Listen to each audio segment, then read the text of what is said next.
Boys and girls, this video is very important for you because in this video I will teach you how to apply in Biman Bangladesh Airlines for the post of cabin crew, which is called flight steward or flight stewardess. And by the way, before starting this video, I have one notice for you. এই ভিডিওর মধ্যে আমি আমার একজন শিক্ষার্থীর কিছু information ব্যবহার করেছি। সেই ইনফরমেশনের কিছু ব্যক্তিগত তথ্যের উপর কিছু স্টিকার ব্যবহার করেছি আমি। এইজন্য আপনারা হয়তোবা একটু বিরক্ত হতে পারেন, তার জন্য আমি প্রথমেই দুঃখ প্রকাশ করে নিচ্ছি। তবে ভিডিওটি অবশ্যই আপনার অনেক উপকারে আসবে। যারা ইউটিউব থেকে দেখতে পাচ্ছেন চ্যানেলটি সাবস্ক্রাইব করে রাখবেন, যারা ফেসবুক বা অন্যান্য মাধ্যম থেকে দেখতে পাচ্ছেন তারা লাইক কমেন্ট শেয়ার অবশ্যই করবেন। আরেকটা কথা, ইউটিউব থেকে যারা দেখছেন তারা ভিডিওটা একটি লাইক করে রাখবেন। এতে করে ইউটিউব মনে করবে যে আপনি আসলে এই রিলেটেড ভিডিও পেতে চাচ্ছেন বা সব সময় আপনি চাচ্ছেন ইউটিউবের কাছে। সো ইউটিউব আপনাকে এই রিলেটেড ভিডিওগুলো সবথেকে বেশি রিকমেন্ডেড করবে। So like the video. Let's start the video. বিমান বাংলাদেশ এয়ারলাইন্সে অ্যাপ্লিকেশন করতে হলে আপনাকে প্রথমে এই ওয়েবসাইটে যেতে হবে। আপনারা দেখতেই পাচ্ছেন সার্চ বক্সে একটা ওয়েবসাইট দেখা যাচ্ছে।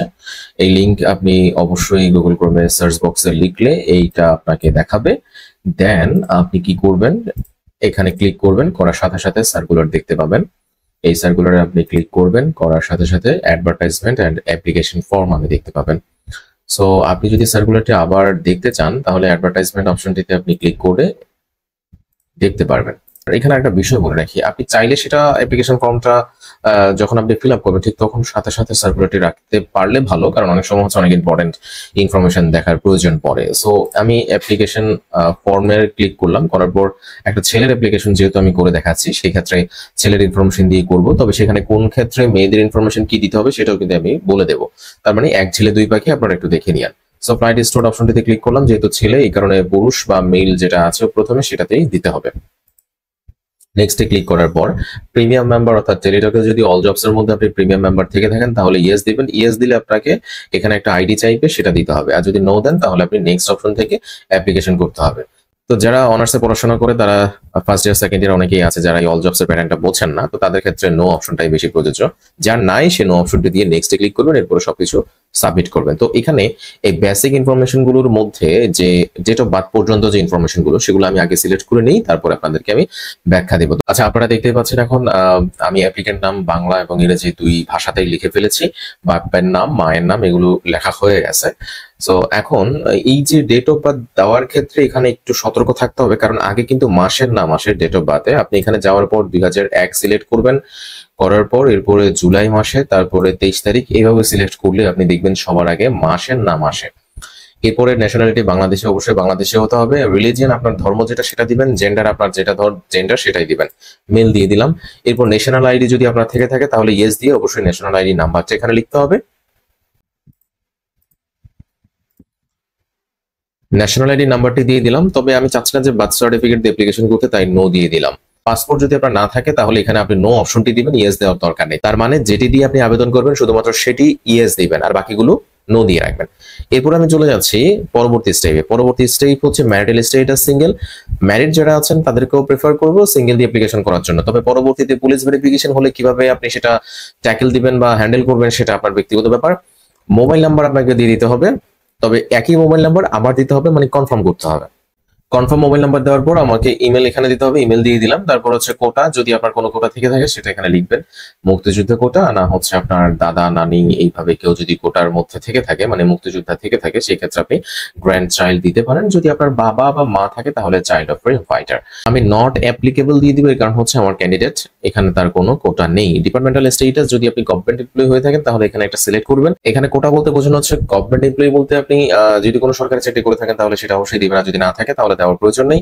তো আমার ক্যান্ডিডেট যেহেতু কোনো ধরনের কাজ করছে না সেক্ষেত্রে নট অ্যাপ্লিকেবল। এরপর হচ্ছে প্রেজেন্ট অ্যাড্রেস এবং পার্মানেন্ট অ্যাড্রেস, এখানে আমি সব ডিটেলস দিয়ে দিচ্ছি।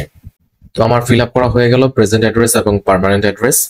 সো এখান থেকে কেয়ার অফ এর জায়গায় আপনি আপনার বাবার নাম দিয়ে দিলে ভালো। যদি বাবা না থাকে মায়ের নাম, মা না থাকলে ভাই, ভাই না থাকলে বোন। আপনি চাইলে আপনার নামও দিয়ে দিতে পারেন যদি আপনি আপনার অভিভাবক হয়ে থাকেন। সবকিছু সংসারের দায় দায়িত্ব বা তদারকি আপনি যদি করে থাকেন তাহলে আপনিও আপনার অভিভাবকের দায়িত্ব পালন করতে পারেন। তার মানে কেয়ার অফ এর জায়গায় আপনি আপনার নিজের নাম দিতে পারেন।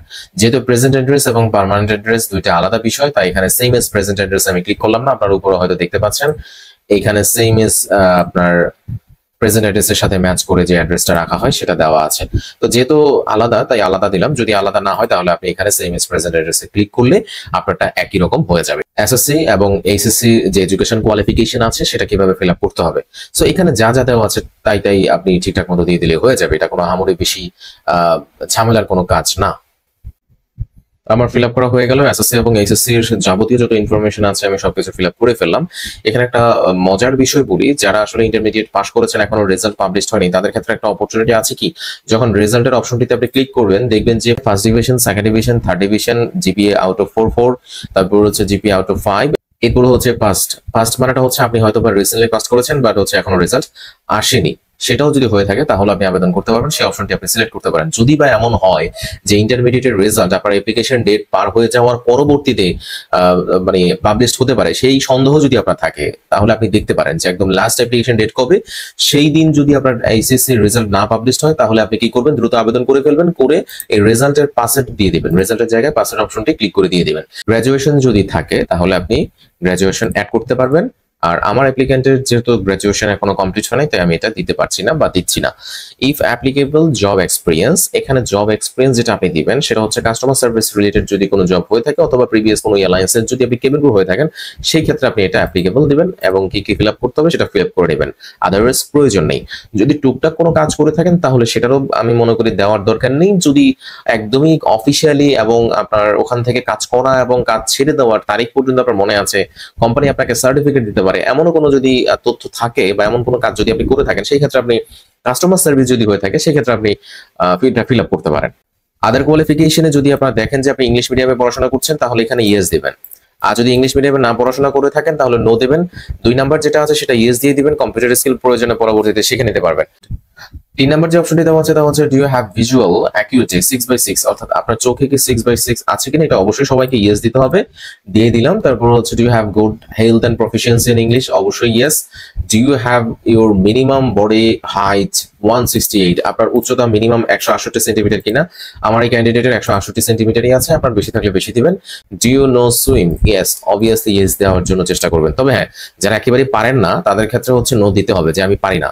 একটা অ্যাডভাইস দিতে পারি যে যদি আপনি দেখেন যে না আপনি অল্প সময়ের মধ্যে পেরে যাবেন সেক্ষেত্রে ইয়েস দেওয়ার জন্য আমি অবশ্যই সবাইকে বলবো। Verification code, enter the verification code, এখানে এন্টার যে কোডটা আছে সেটা দিয়ে দিবেন। Y8, এগুলো সব হচ্ছে ক্যাপিটাল লেটার, কিন্তু এটা মাথায় রাখতে হবে, এখানে কোনো স্মল লেটার চলবে না। আমি আবার শুরু থেকে দিচ্ছি, Y, তারপরে 8, তারপরে 4, তারপরে হচ্ছে A, তারপরে 8, তারপরে 6। সো ক্যাপচাটা দেওয়ার পর এখানে একটা ডিক্লারেশন দেওয়া আছে যে উপরের তথ্য সবগুলো সঠিক কিনা, আপনি যদি সঠিক তথ্য দিয়ে থাকেন তাহলে ইয়েস ক্লিক করবেন। আর এখানে যে ক্যাপচাটা দেওয়া আছে এই ক্যাপচা নিয়ে কিন্তু বিমান বাংলাদেশ এয়ারলাইন্সের প্রিভিয়াস একটা কোয়েশ্চেন হয়েছিল, তাই আপনাদেরকে আবারও মনে করিয়ে দিচ্ছি ফ্লাইজব কোচিং সেন্টার মাস্টার প্ল্যানিং কোর্সের কথা, যেখানে আসলে প্রিভিয়াস কোয়েশ্চেন অ্যানালাইসিস করে পড়ানো হয়ে থাকবে। সুতরাং আপনি একটা আইডিয়া নিতে পারবেন যে কিভাবে আসলে প্রস্তুতিটা নিতে হবে, এবং সেই প্রস্তুতি আমরাই আপনাকে গুছিয়ে দিব, সেটা ঠিক আছে। আর কোয়েশ্চেন প্যাটার্ন আসলে অ্যানালাইসিস করাটা সব থেকে বেশি জরুরি, যেটা ফ্লাইজব কোচিং সেন্টার সেই টার্গেট নিয়ে আছে। এবং আপনারা যদি ফ্লাইজব কোচিং সেন্টারে মাস্টার প্ল্যানিং কোর্সে ভর্তি হতে চান তাহলে উপরে দেওয়া হোয়াটসঅ্যাপ নাম্বারে যোগাযোগ করতে পারেন। কারণ বিমানের কোয়েশ্চেন তো যেহেতু বাইরে পাওয়া যায় না এবং তাদের প্রিপারেশনের মতো কোনো বই বাজারে পাওয়া যায় না, সেই ক্ষেত্রে আপনি ভালো একটা প্রিপারেশন নিতে পারবেন যে প্রিভিয়াস আসলে কোন কোচিং সেন্টার বা কোন মেন্টর আন্ডারে স্টুডেন্ট সংখ্যা বেশি বিমানে চাকরি পেয়েছিল। তো আপনারা জানেন 2022 আমাদের কোচিং থেকে 17 জনের চাকরি হয়েছে, তো ইনশাল্লাহ এবার সেই সংখ্যাটা আরো বাড়বে। তো আপনারা হোয়াটসঅ্যাপ নাম্বারে দেখতে পেরেছেন স্ক্রিনে, চাইলে যোগাযোগ করতে পারেন, আমাদের ক্লাস খুবই দ্রুত শুরু হবে। চলে যাচ্ছে আমি সাবমিট অপশনে। সাবমিট করার পর এইরকম একটা ইন্টারফেস আসবে যেখানে আপনাকে তারা সিভি বানিয়ে দিবে। তো এরপর আপনি একদমই নিচে চলে যাবেন, নিচে গিয়ে পিকচার লাগবে এবং হচ্ছে সিগনেচার লাগবে। সো এটা কিভাবে আপনি ফরম্যাটটা তৈরি করবেন, পিকচার হচ্ছে 300x300 দিতে হবে, এছাড়া পিকচার আপনার নিবে না। তো আমি চুজ ফাইল অপশনটিতে ক্লিক করে পিকচারটি দিয়ে দেওয়ার চেষ্টা করব। আচ্ছা, ছবিটি হচ্ছে 300x300 নাই, এই কারণে আমাকে 300x300 করে নিতে হবে। আমি ইমেজ অপশনটিতে যাব, ইমেজ রিসাইজার সিএম, এটাতে ক্লিক করে মানে সেন্টিমিটার রিসাইজার। আমি চাইলে এটা সেন্টিমিটার করতে পারি, পিক্সেলও করতে পারি, যেহেতু আমার পিক্সেলের কথা বলা আছে সেই ক্ষেত্রে আমি পিক্সেল চুজ করব। এখানে আপনি দেখতে পাচ্ছেন এই জায়গার মধ্যে ইউনিট দেওয়া আছে, তার মানে আপনার হচ্ছে এখানে কোনটা নেবেন সেটা সিলেক্ট করতে হবে। আমি ইঞ্চি নেব না, পিক্সেল নেব, পিএক্স। এরপর সিলেক্ট ফাইল অপশনটিতে ক্লিক করে আমি সিলেক্ট করার পর এরপর আমাকে এখান থেকে 300x300 ফরম্যাটটা চুজ করতে হবে। চুজ করার পর আমাকে এই নেক্সট ডাউনলোড অপশনটিতে ক্লিক করতে হবে, করার পর ডাউনলোড অটোমেটিক হয়ে গেল। এবার আমি দেখাচ্ছি কিভাবে আপনি সেখানে ক্লিক করলে এটা এই যে হয়ে গেল, ব্যাস সুন্দর করে তারা নিয়ে নিল। এরপর আমি সিগনেচার ক্রপ করে নিব। সিগনেচার 300/80 আমাকে করতে হবে। সিগনেচার আপলোড করলাম, করার পর এবার আমাকে হচ্ছে ইঞ্চি না রেখে পিক্সেল দিতে হবে। তবে এখানে সিগনেচারটা একটু বড় দেখা যাচ্ছে, তাই আমি একটু ক্রপ করে নেব। হ্যাঁ, সো এখানে দেখতে পাচ্ছেন পাশে 300 পিক্সেল আর উচ্চতা হচ্ছে 80 পিক্সেল দেওয়া আছে, আর ইউনিট পিক্সেল দেওয়া আছে। এই ফরম্যাট গুলো একটা ঠিক করে নেবেন। নেওয়ার পর দেখাই যাচ্ছে সিগনেচার এমন। এবার আমি সিগনেচারটা ডাউনলোড করে নেব। এবার নেক্সট ডাউনলোড এই অপশনটিতে ক্লিক করব। এবার চুজ ফাইল অপশনটিতে ক্লিক করব আর সিগনেচারটি সিলেক্ট করে নেব। সিগনেচার সিলেক্ট করা হয়ে গেছে, অলরেডি সাবমিট হয়ে গেছে। সো নিচে একটা সিগনেচার দেওয়া আছে বা টিক চিহ্ন দিতে হবে এখানে। I declare that the information provided in this form are correct. আরো কি কি আছে, মানে সবকিছু ইনফরমেশন আপনি ঠিকঠাক দিয়েছেন, এটাই তারা বলেছে। সো এবার এই টিক চিহ্নটা ক্লিক করে দিতে হবে। এবার সাবমিট অপশনটিতে ক্লিক করতে হবে। অ্যাপ্লিকেশন ফর্ম সাবমিট হওয়ার পর আপনাকে তারা এইভাবে একটা অ্যাপ্লিকেন্ট কপি দিবে। কপির একদম নিচের দিকে এখানে কিছু ইনস্ট্রাকশন দেওয়া আছে, সেই ইনস্ট্রাকশন অনুযায়ী আপনাকে কাজ করতে হবে। এখানে ইউজার আইডি দেখতে পাচ্ছেন আপনি, তাই না? সো এই ইউজার আইডি অনুসারে কিভাবে আপনাকে এসএমএস করতে হবে, ফার্স্ট এসএমএস সেটা বলে দিয়েছে। এই রুলস অনুসারে আপনাকে এসএমএস পাঠাতে হবে, ঠিক আছে? সেম ভাবে আপনি দ্বিতীয় এসএমএসটা কিভাবে পাঠাবেন সেটারও কিন্তু ফরম্যাটটা এখানে দেওয়া আছে। সো তারা বলেছে যে আপনার আইডি, ইউজার আইডি, পাসওয়ার্ড যেগুলো আছে সেগুলো অবশ্যই আপনাকে সেভ করে রাখতে হবে। যদি কোনো সমস্যা হয় তাহলে এই নাম্বারে যোগাযোগ করার জন্য তারা বলেছে। তো আমি ডাউনলোড অপশনে ক্লিক করে এই অ্যাপ্লিকেন্ট ফর্মটি ডাউনলোড করে নেব।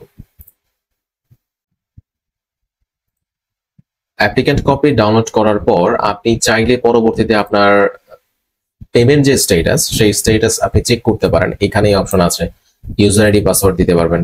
আপনি যদি আপনার ডাউনলোড করা অ্যাপ্লিকেন্ট কপি পরবর্তীতে হারিয়ে ফেলেন তাহলে এখানে আপনি অ্যাপ্লিকেন্ট কপি ডাউনলোড করার অপশনও পেয়ে যাবেন।